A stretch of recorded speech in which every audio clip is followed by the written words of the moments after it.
The single most underrated skill for building relationships is vulnerability. Vulnerability doesn't mean showing weakness, it means showing your humanness. As adults out of college, it is harder and harder to make more friends and connections. Getting Naked is a book by best-selling author Patrick Lencioni, who is an expert on organizational leadership best practices. He has a consulting company called the Table Group that has been doing this work for nearly 30 years. Obviously, they know what they're doing, and I don't know what I'm saying. This is also the fourth Patrick Lencioni book I have read, and once again, it just does not miss. Okay, back to me. Well, that was also me. But back to me here. Welcome back to the channel, folks. My name is Vin. I use they, them, theirs pronoun. The book, Getting Naked, is about applying vulnerability in your work. And I'm taking the opportunity to interpret this book into this video as something more related to relationships. Vulnerability is one of the most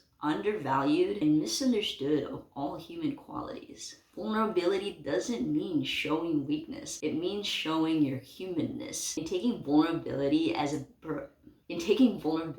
approach to build better relationships, Getting Naked talks about three main fears to overcome in order to address vulnerability in a really wholesome way. And I really want you to imagine these concepts to somebody that you might be trying to form more of a relationship with. It could be leadership within your company, friend group, or somebody that's an acquaintance of a good friend of yours. As adults out of college, it is harder and harder to make more friends and connections. So you really have to be intentional about the time and opportunities that are presented to you when you meet somebody new. Getting vulnerable and overcoming these three fears can really help you in that process. So let's begin. Fear number one is fear of losing the relationship. And so whenever you meet someone new, there's probably a little voice inside your head saying, am I good enough to be friends with this person? What if they don't think I'm cool enough? What if they hate me? What if they just walk away from this conversation? What if they think I'm not good at what I do? There have been times where I have introduced myself to a group of people and have far overcompensated for my insecurities. Here is what that has looked like. Hi, I'm Vin, and these are the best qualities of why I think you should be a friend with me. I'm a really good planner. I could plan any event. Do you want to go to a music festival or a dinner or like maybe a sound retreat? I'm also really interested in books. Do you want to buy 3 books about productivity, young adult novels, and personal wellness? Oh, and finance. In the book, this is the fear of losing the business. If you noticed, and hopefully you noticed, I am so focused on selling you on me and liking me that I have not even asked anything about you. Hi, my name is Vin, and I think we should be friends. And the other person could go, oh, why do you think that? I think you and I have the same interest in music. Would you like to go to a concert together? Sure, who are you listening to right now? And me personally, I would say Sam Smith.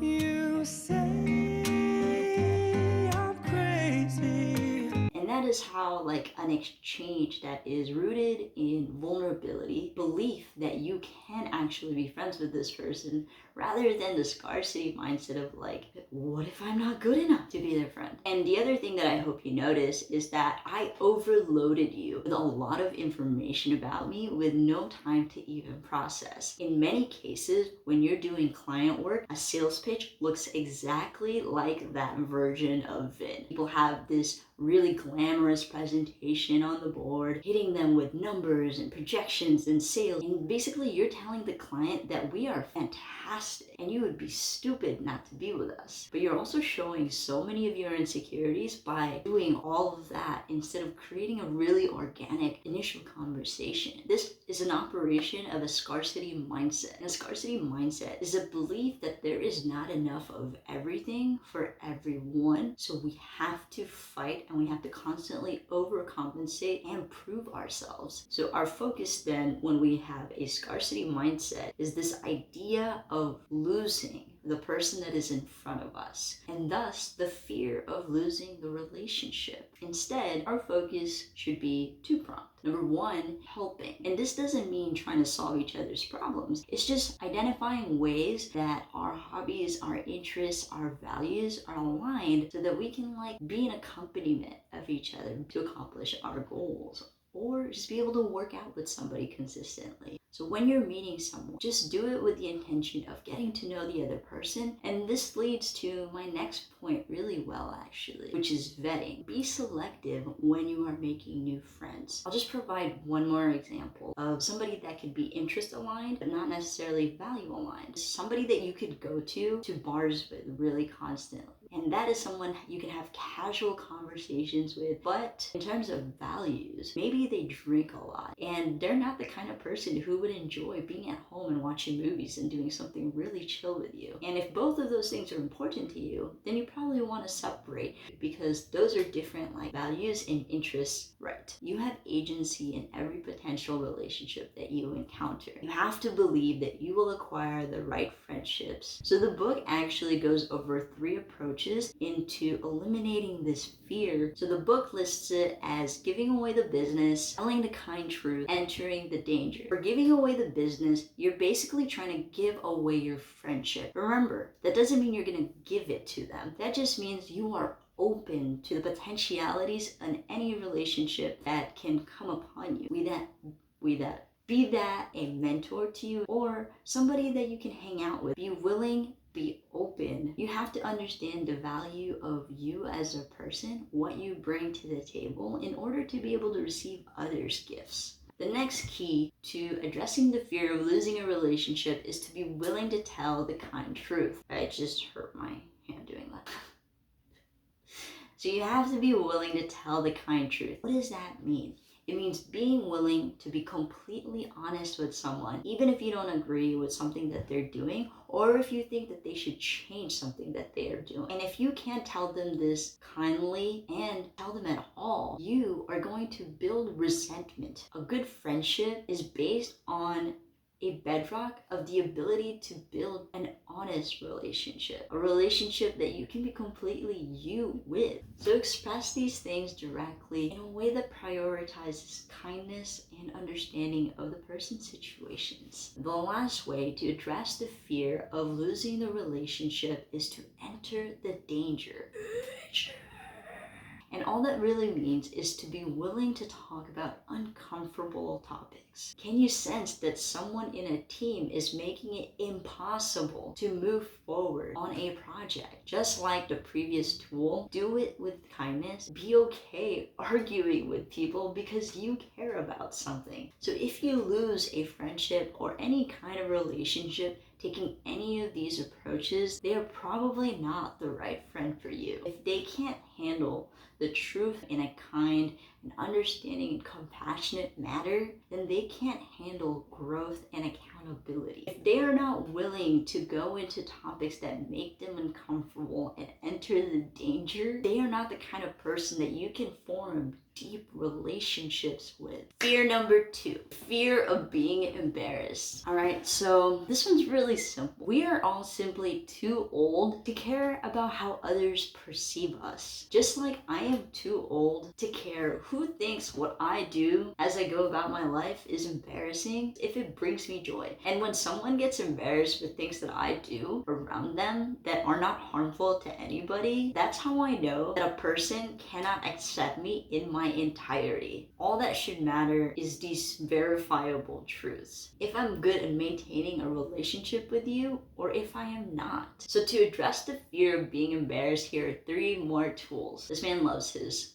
3-part list. That's okay. We appreciate that. Make dumb suggestions. Think about when you have a roadblock and you go to a friend for advice. You're probably willing to throw anything at a wall to see if it sticks. Oh, you're moving? Which city should you go to? What about this one? Oh, I hate that. Oh, what about this one? Too cold. Oh, what about here? Too close to home. When you share your ideas, be willing to make dumb suggestions. Not all of your ideas are gonna be great, but a lot of my ideas are pretty great, not gonna lie. But yeah, not all my ideas are great. I'm just kidding. And that's totally okay. You can only output so many good ideas. A lot of your friends won't even remember how dumb something seemed to to you before you even voiced it. It'd be like, oh, I don't even remember you suggesting that. I just remembered your good idea. Your friends will just see you as a human and a thought partner in your process. The sort of friendship that you don't want is one in which you can't be silly and mess up with. Be willing to accept your friends for their dumb suggestions, and they should be willing to accept you for yours. Oh,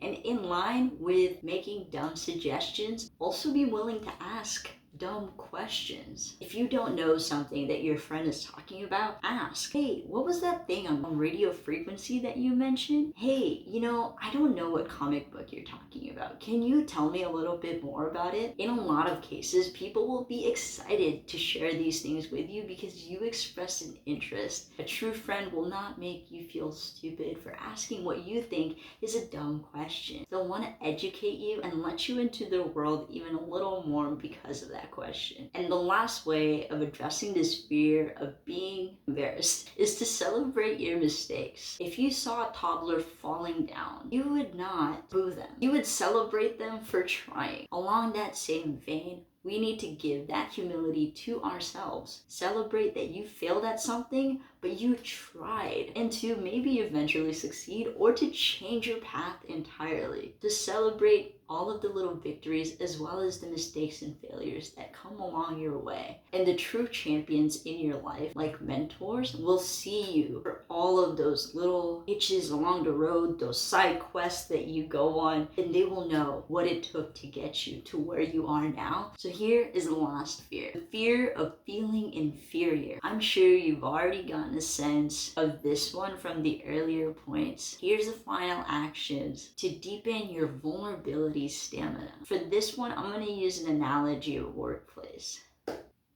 Take a bullet for your friend. And this is not literal. Hashtag America has gun issue. It's a gun issue. That is not a controversial statement because it is true. Yeah, I'm just going to leave that thought there. And what take a bullet means is be willing to take a risk for others. If you see a friend that is being harassed by a stranger, be willing to step in there and advocate for them. Advocate for what they need. And so be willing to step in when you feel it is appropriate, when you feel called to. And if a friend tells you later that, hey, in the future, if you did that, could you check in with me first? That's totally okay. Or they might say that they really appreciated me doing that. In a lot of cases, people will appreciate you and they will build a sense of loyalty and trust to you. It is amazing the things that people will do for you when they understand your values and are in alignment with who you are. Action number 2 for addressing the fear of feeling inferior is to make everything about the other person. When you are with somebody, you want to be present with them. You want to be engaged in the conversation. You want to think about them in times that maybe they're not even around you. Be cognizant of the people in your life and think of them often. Think of ways to honor them. You want to be selfless while also maintaining your own boundaries for self-preservation. You don't have to tell them, like, I have been through this many relationships, and so I am an expert on this part of relationships. Even though that's exactly what this video is about. You don't need to give yourself an ego boost to share advice. Just give it freely. Just help for the sake of helping because you understand the person and they are on your mind. Action number 3 for addressing the fear of feeling inferior is to honor the person in your life. Lead with the idea that people have the best intentions in mind, even if it's not quite how you would showcase care and love. Believe in a person's willingness and ability to succeed, and of course, rooting them on, giving them constructive feedback, and believing in them are really obvious ways to just honor that person.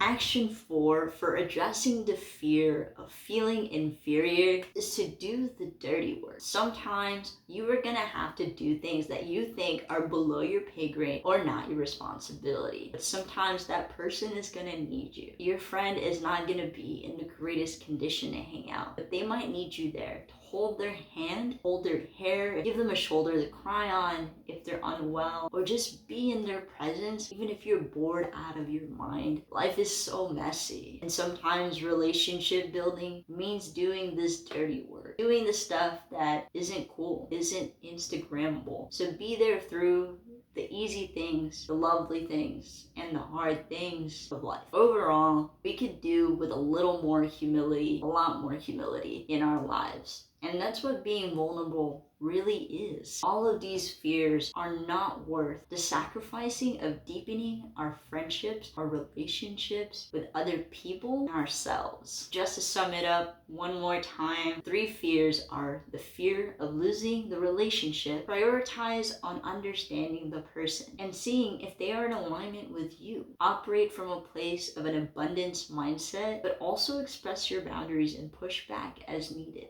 The fear of being embarrassed. Be willing to not have all of the answers and making dumb suggestions and asking dumb questions. 3, fear of feeling inferior. Leave your ego at the door. If you learn anything at all, it's that. Leave your ego at the door. That is the hack to vulnerability. Remember that in any relationship, you are trying to provide value to them just as they are trying to provide value to you. In trying to be vulnerable, you have to show up as yourself. You have to allow the other person to show up as themselves. And you have to be willing to deepen those relationships by asking really awkward questions sometimes, like, hey, how did your poops go? Figuratively or even literally get naked with the person by understanding what drives them, what makes them them, and how they got there. That's all I got.